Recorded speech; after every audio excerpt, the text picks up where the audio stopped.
CBN Sustentabilidade, com Rosana Jatobá. Oi, pessoal, tudo bem? O CBN Sustentabilidade de hoje fala de equidade étnico-racial nas empresas. Eu converso com Luana Genot, fundadora e diretora executiva do Instituto Identidades do Brasil.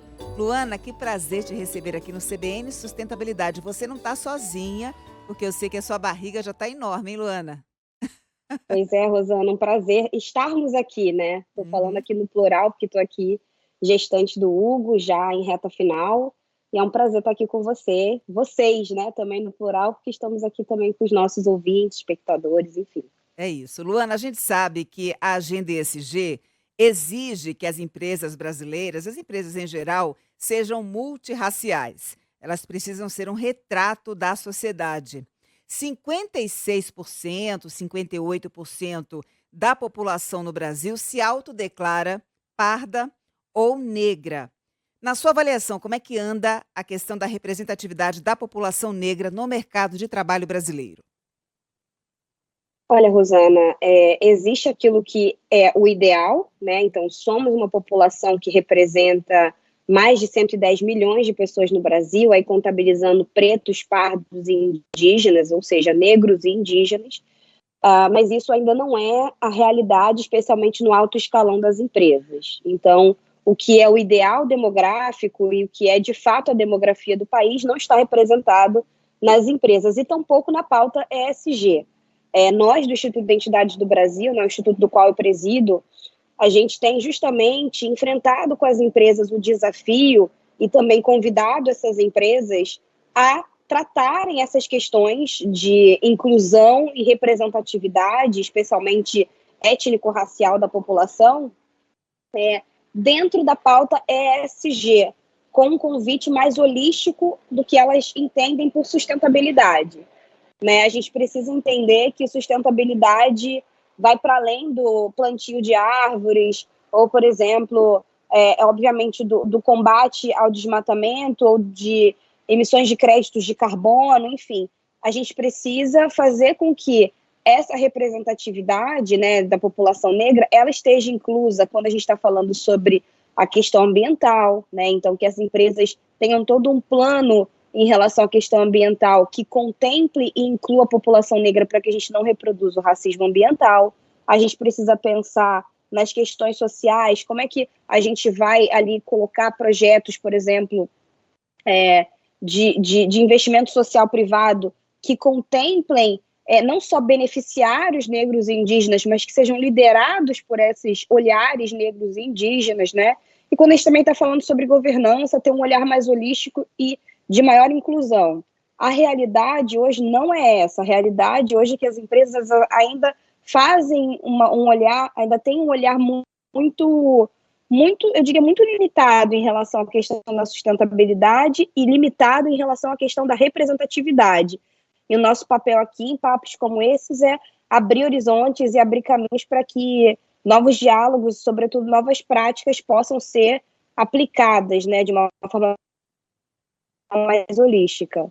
Luana, traz para a gente, então, em termos de índices, de percentuais, como é a representatividade de homens e mulheres negros no ambiente de trabalho no Brasil. Sim, eu vou focar especialmente, Rosana, nos cargos de liderança, que são os cargos que a gente entende que são aqueles que têm os maiores salários e onde tem a possibilidade de tomadas de decisão. Tem um dado do Instituto Ethos de 2016, mas que ainda é plotado nos dias atuais, né, porque a gente também teve toda uma questão do IBGE que ainda está para sair, né, do censo.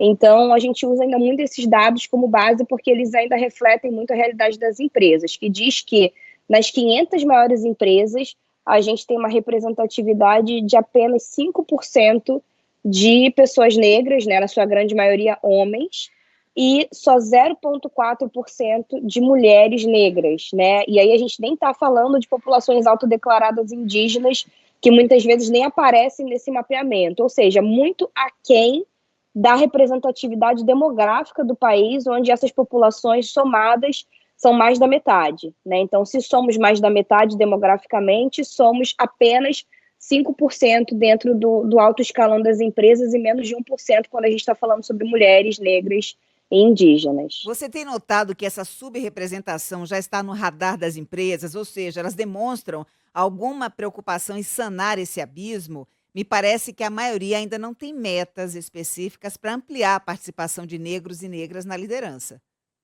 Olha, desde o caso, especialmente ali de George Floyd, em 2020, a gente notou que as empresas foram especialmente pressionadas a olhar de uma forma mais direcionada para esse assunto.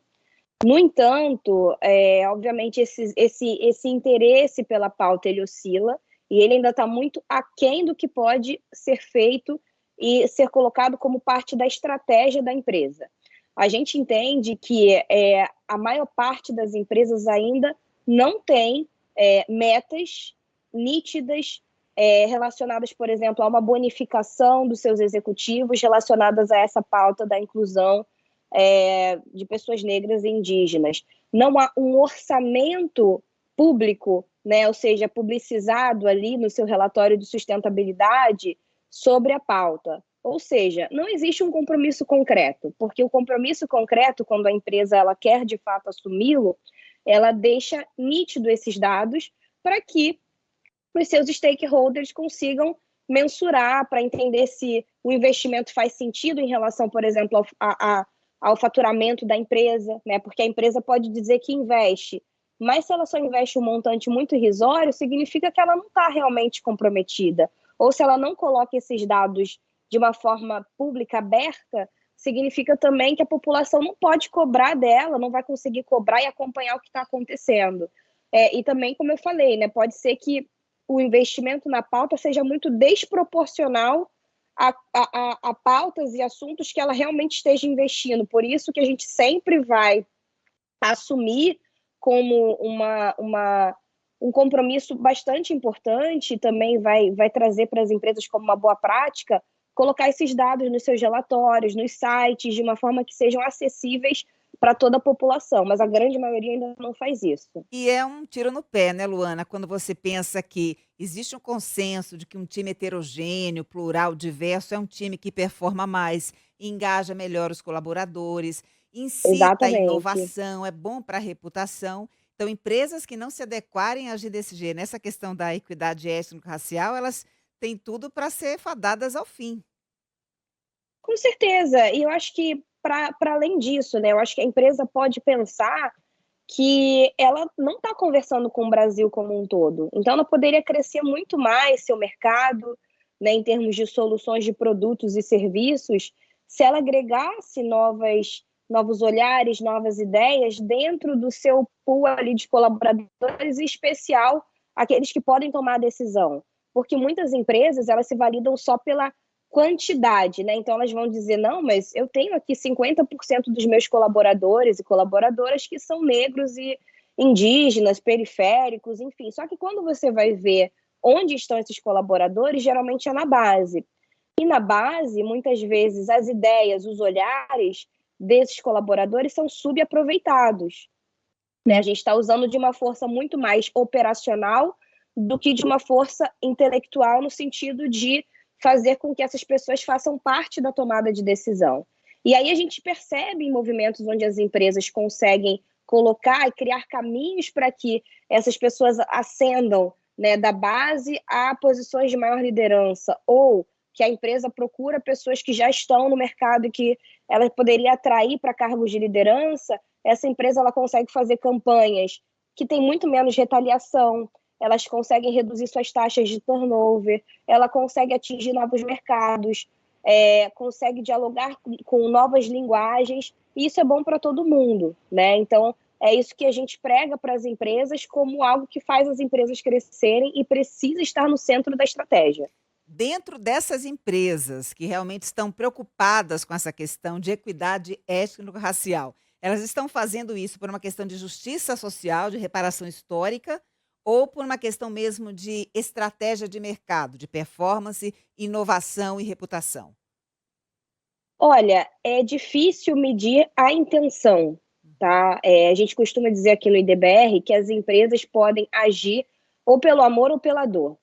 O amor ou a consciência poderia vir muito mais linkada a essa questão de, faz sentido, é parte de uma reparação histórica, é parte de uma justiça social, e há pessoas dentro de lideranças que pensam dessa forma.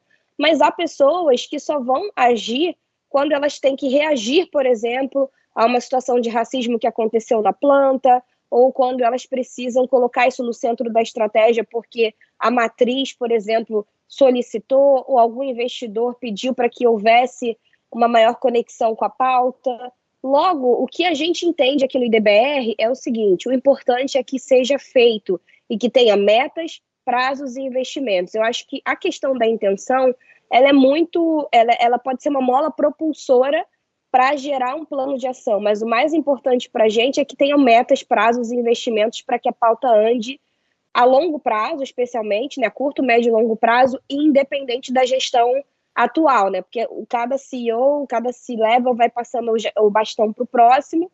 O importante é não deixar essa peteca cair e fazer com que isso seja parte de um plano de longo prazo da estratégia da empresa. E a gente não está aqui divagando, né, Luana? Não se trata de um papo abstrato. Existem dados que Não, comprovam que, de exato. fato, você tem um time mais diverso em termos de raça. Você tem, por exemplo, um incremento de 4% na produtividade para cada 10% de aumento dessa diversidade. Inclusive, é um dado do Instituto Identidades do Brasil. Então, traz para a gente outros índices para corroborar essa afirmação de que ter um time diverso faz bem para a empresa, é um diferencial competitivo.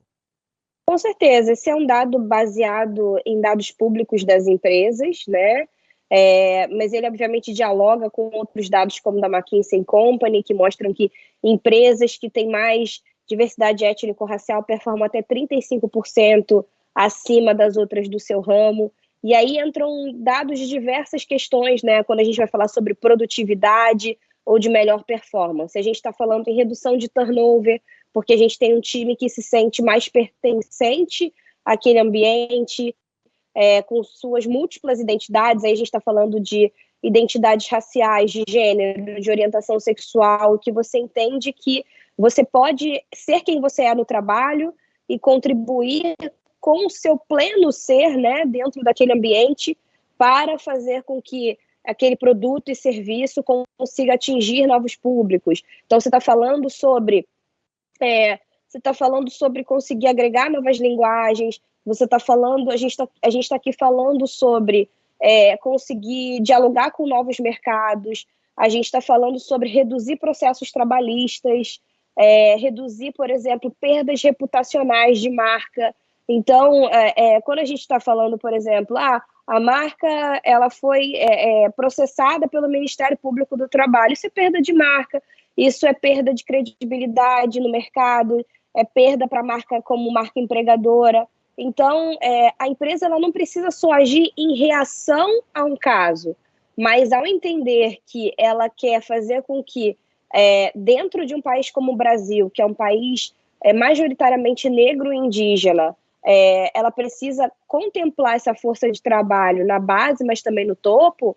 A gente entende que é possível fazer um plano que estrategicamente já verse sobre essas questões e não que só atue em reação a uma questão de crise, né? Então, existem formas de ver isso e de entender que igualdade racial é crescimento e produtividade.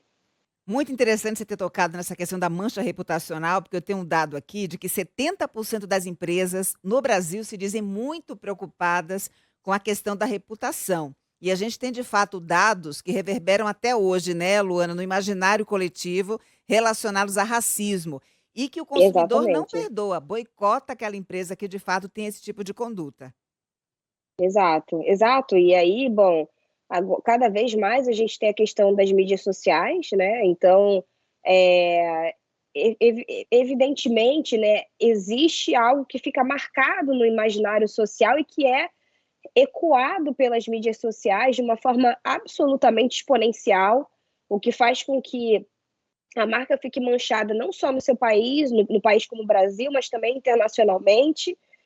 E isso faz com que as suas ações flutuem, com que os investidores fiquem mais ressabiados em relação a investir ou não naquela empresa, porque ela tem uma perda reputacional. Ainda que seja algo bastante temporário, né, porque uma crise ela tem ali o seu tempo, né, de maior incidência, e depois, obviamente, vem outros contextos, a gente está num país muito dinâmico, mas essa marca negativa ela existe e as empresas precisam agir além da crise, Rosana. É o que a gente acredita e é aquilo que pode fazer com que as empresas sejam mais eficazes. E a gente também fala muito sobre em atuar numa jornada antirracista, porque todas as empresas estão dentro de um contexto do racismo estrutural. Então, fazendo parte dessa estrutura, entendendo que fazem parte da estrutura do racismo e do machismo estrutural, a gente entende que é necessário, mais do que reagir, é necessário agir constantemente para que existam planos de ação ao longo do ano, colocados no centro da estratégia do negócio, para que essa empresa consiga ali minimamente criar indicadores e caminhar independente de crises possíveis. Luana, a gente tem notado nesse movimento de tornar o time mais diverso, algumas empresas mudando critérios de seleção, recrutamento, capacitação, mentoria lá dentro da companhia. Um dos critérios, por exemplo, é abolir instituição de ensino, né? Porque antigamente, se a pessoa não tivesse um MBA numa grande universidade americana, estava fora da disputa pelos grandes cargos. Indicação de gênero, homem ou mulher para determinada função. Fluência em inglês também é um critério que hoje não está sendo tão exigido. Você concorda com esse tipo de critério? Ou a gente vai esbarrar naquela crítica que se faz do chamado racismo reverso, de que estão baixando a régua nas empresas para incluir pessoas, entre aspas, não qualificadas? Então, eu costumo dizer que baixando qual régua, né? Que régua é essa e foi criada para quem, né? Porque o que acontece é que durante muito tempo, muitas empresas criavam réguas para contratar só pessoas de um padrão bastante similar. A maior parte eram homens, brancos, heterossexuais, cisgênero, que tinham estudado fora. E isso é ruim para essas próprias empresas, porque elas deixam de ter acesso a um pool de ideias, a um pool de olhares, né? Uma completude de olhares que vão ser, no final das contas, importantes até para o desenho dos seus próprios produtos e serviços, né? Então, a gente precisa quebrar essas réguas do racismo estrutural e entender que essas réguas elas são limitantes, até porque, por exemplo, quando a gente vai falar no inglês, só 3% da população brasileira fala inglês, e a gente não está nem falando da questão racial. Inclusive, eu conheço vários CEOs, homens brancos, que não falam inglês e que trabalham em empresas onde o inglês é exigência. Então, se você parar para pensar, são réguas que não se aplicam nem mesmo às próprias pessoas que estão ali. Então, elas são réguas que foram cunhadas e, obviamente, numa questão de um racismo estrutural, porque elas contemplavam especialmente mais pessoas brancas, que já tinham tido oportunidades de acesso a outros lugares, mas que mesmo assim, se você for olhar direitinho essa régua criada, ela nem contemplava completamente a pessoa que está ali no posto da mais alta liderança. Então, são réguas absolutamente hipócritas, né, nesse sentido, e que também provocam um desperdício de talentos muito grande no Brasil. É a chamada E você está me meritocracia de ouvindo? privilégios, né, Luana? Luana, você me fez lembrar uma fala do nosso grande Gilberto Gil, por ocasião da discussão sobre cotas nas universidades.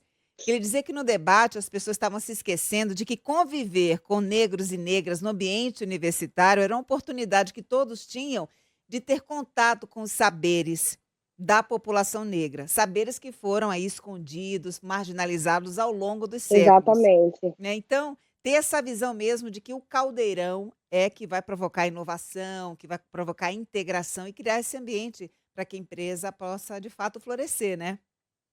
Exatamente. O que a gente tem vivido hoje é um cenário de desperdício de talentos e de ideias.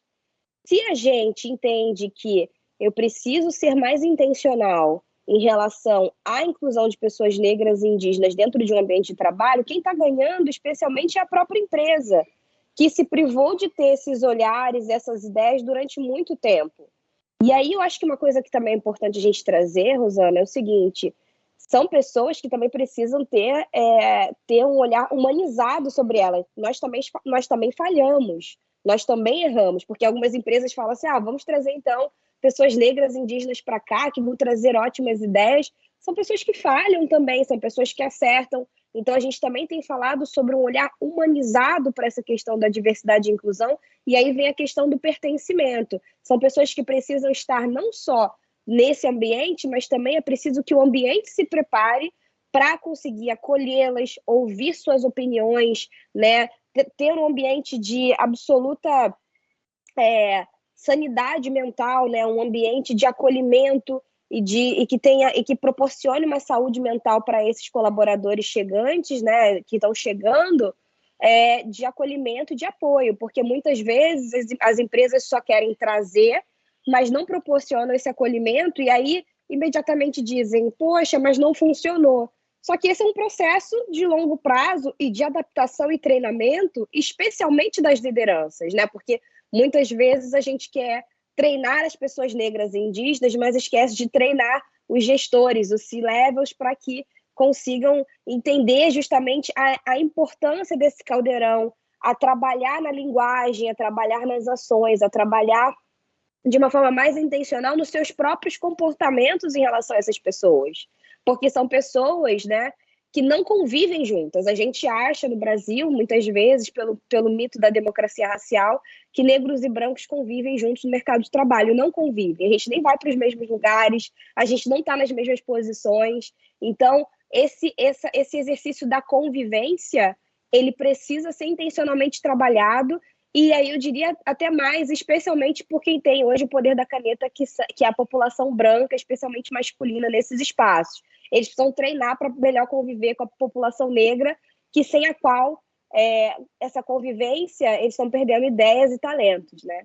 Você tocou no ponto crucial, não apenas o ambiente diverso, mas o ambiente inclusivo, acolhedor. Até porque eu tenho um dado aqui, pesquisas mostrando que 6 em cada 10 profissionais brasileiros sentem discriminação racial no ambiente de trabalho. E 47% deles dizem que já presenciaram manifestações sucessivas de preconceito racial no âmbito das empresas. Nesse caso específico, Luana, de tornar aquele ambiente mais inclusivo, que tipo de programa na prática pode ser implementado? O que é que você sugere, já que a gente está sendo ouvido aqui por empresários que querem implementar uma agenda ESG inclusiva e diversa na sua empresa? Bacana. Eu diria especialmente treinamentos para esses C-levels, porque, de novo, a gente se preocupa muito em super treinar pessoas negras e indígenas que já tem super, muitas vezes, cursos ali, né? Eu costumo dizer, vários diplomas debaixo do braço, etc. E aí a empresa diz assim, olha, eu quero treinar os meus funcionários negros e indígenas na questão ESG. E muitas vezes esses C-levels, né, esses líderes deveriam estar ouvindo mais essas pessoas, ao invés de só proporcionando para elas mais treinamento. E esses C-levels muitas vezes ficam sem treinamento e sem um lugar para poder desenvolver mais essa intencionalidade, para poder modificar seus comportamentos, por exemplo. Mas como a gente não está falando sobre uma coisa ou outra, a gente está falando sobre uma coisa e outra, eu diria também que proporcionar espaços onde esses funcionários, né, especialmente de grupos minorizados, como população negra, indígena, LGBTQIAPN+, que eles possam ter espaços de acolhimento, né? Então, programas de saúde mental, programas de desenvolvimento de carreira, porque muitos de nós, por exemplo, estamos aí sendo as primeiras gerações de talentos dentro das empresas a terem mais oportunidades de liderança, e liderança se constrói também, né? No sentido de você aprender a fazer networking, aprender a demandar coisas e justamente a liderar pessoas, a delegar coisas, a fazer feedbacks. E tudo isso nos foi negado como conhecimento, muitas vezes, nos termos técnicos do mercado de trabalho. Então, o que faltam são oportunidades, muitas vezes, para que essas pessoas consigam, muitas vezes, liderar de uma forma mais técnica dentro do mercado de trabalho. Então, criar grupos de apoio, de mentoria, de liderança, enfim, de acolhimento em termos de saúde mental, pode também ajudar a fortalecer esses profissionais dentro do mercado de trabalho. Luana, qual é a responsabilidade de uma empresa com relação ao racismo estrutural, em que sai aquela visão individualizada do racismo, para ganhar uma visão realmente mais ampla que contempla o sistema que foi engendrado ao longo dos séculos para perpetuar a opressão contra o povo negro? O que é que a empresa pode fazer no sentido de campanhas, de conscientização, para que a gente tenha esse novo olhar sobre a questão do racismo no Brasil? mim, eu acredito que a responsabilidade empresarial para olhar o racismo de uma forma estrutural, ela versa sobre intencionalidade e transversalidade, né? Intencionalidade quer dizer que eu preciso treinar a minha força de funcionários para falar sobre essa questão ao longo do ano, e não só no Dia da Consciência Negra ou quando eu tenho uma crítica, né? Eu preciso colocar isso no centro da minha estratégia. Então, se eu sou uma empresa de produtos ou de serviços, eu preciso linkar a forma como eu coloco o meu produto para fora, ou o meu serviço, com um treinamento antirracista conectado. Se eu sou uma empresa do agro, se eu sou uma empresa de bancos, né? Enfim, se eu sou uma empresa de óleo e gás ou de todo e qualquer setor, todas elas podem ter um diálogo direto em relação ao seu produto, ao seu serviço, em relação ao que fazer ou o que não fazer diante dessas questões, e tratar do diálogo da questão do racismo estrutural em relação ao seu produto ou serviço, ou seja, isso está no centro da estratégia intencionalmente.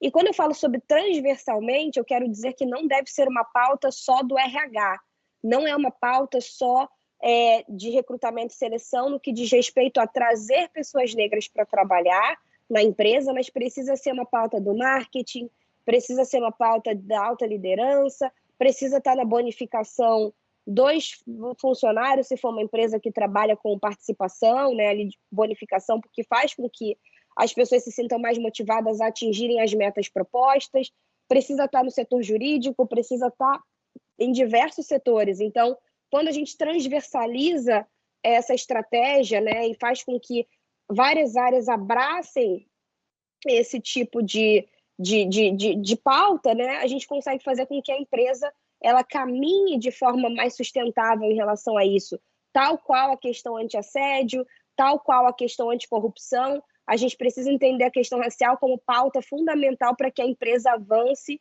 e consiga se consolidar no mercado cada vez mais e ampliar ali a sua relevância, né, e o seu lucro, o seu crescimento, enfim, que seja parte central da sua estratégia. E é uma missão de responsabilidade compartilhada, incluindo, claro, o poder público, que precisa estar atento, né, para implementar políticas públicas nesse sentido. Com certeza. Cita para a gente, então, seu caso, que você integra um grupo muito importante aí, que tem poder governamental de implementação dessas políticas.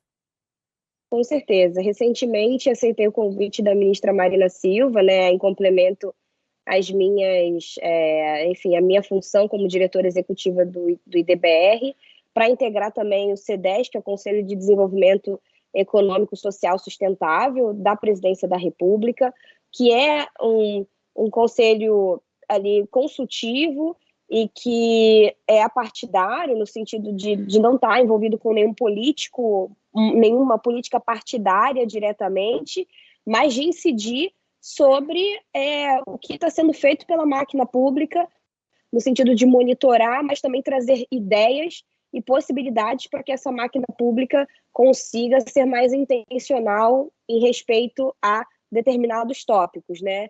Obviamente, o tópico que eu levo para esse ambiente é a pauta ESG, em termos da questão antirracista, especialmente, mas antirracista olhando um sentido muito holístico de quanto a questão antirracista precisa estar ali na questão ligada à questão do meio ambiente, ligada à questão social, à questão de governança, para que a gente consiga incluir pessoas negras nas tomadas de decisão de uma forma bastante holística, né, e de uma forma bastante transversal em diversos ministérios. Então, quando a gente está ali presente nesses espaços, a gente dialoga com ministérios como do meio ambiente, do planejamento e do orçamento, para além dos ministérios que carregam essa pauta mais centralmente, como o Ministério da Igualdade Racial e dos povos originários. Então, a ideia, por exemplo, em termos ali práticos, né, fazer com que o governo tenha, por exemplo, uma campanha nacional de letramento racial, porque o nosso país, por exemplo, a gente nunca aprendeu a se autodeclarar